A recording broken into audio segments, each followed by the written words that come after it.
Bonjour à vous tous.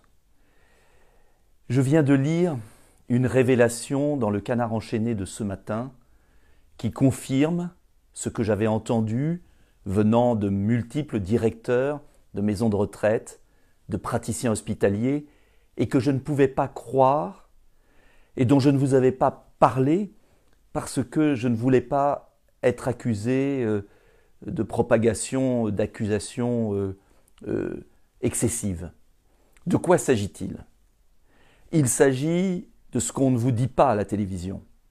Il s'agit de la décision publique du gouvernement, du ministre de la Santé, d'Emmanuel Macron, de passer ordre dès le 19 mars aux services hospitaliers de ne plus accepter de personnes âgées dans les services de réanimation. On sait tous, bien évidemment, que chaque médecin en conscience, quand il y a débordement, doit faire des choix. Mais une chose est de faire un choix dans un cas d'urgence, dans le service de réanimation. Qui va-t-on faire passer en premier ? Ce qui est bien compréhensible. Et une autre est de donner instruction au niveau de l'État de ne plus accepter de personnes fragiles, entre guillemets, dans les services de réanimation, sous prétexte d'éviter l'acharnement thérapeutique. Or, qu'est-ce qui s'est passé ?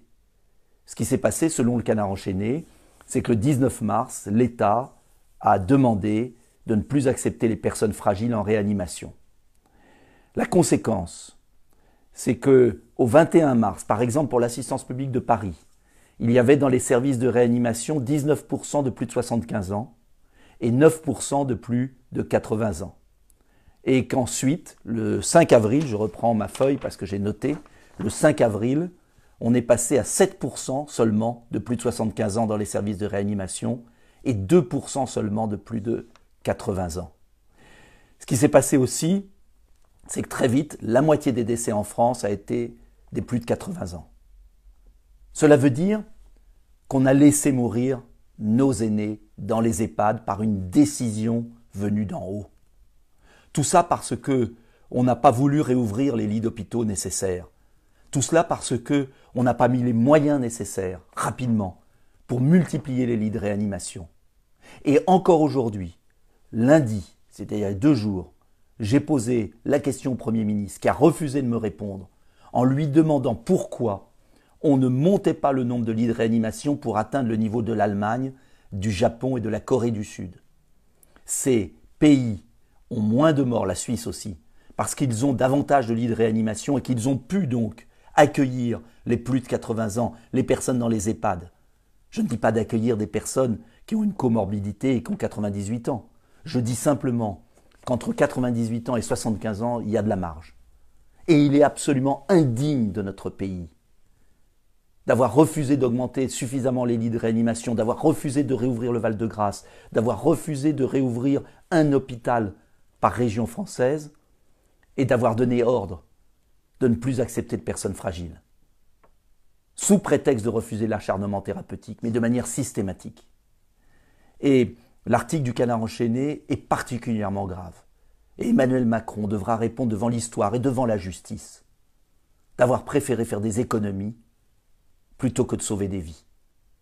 Car toujours aujourd'hui, le gouvernement refuse de nous donner des chiffres précis sur les lits de réanimation et sur l'ouverture de nouveaux hôpitaux. Alors oui, j'accuse, au regard des informations du Canard enchaîné, le gouvernement d'avoir fait un choix indigne de notre démocratie. Et en tout cas, je demande une enquête parlementaire sur les choix qui ont été faits et qui aboutissent à avoir laissé dans nos EHPAD mourir des milliers de personnes âgées, faute de soins adaptés. Refus de les transporter dans les services de réanimation et ensuite refus de leur appliquer le traitement du professeur Raoult.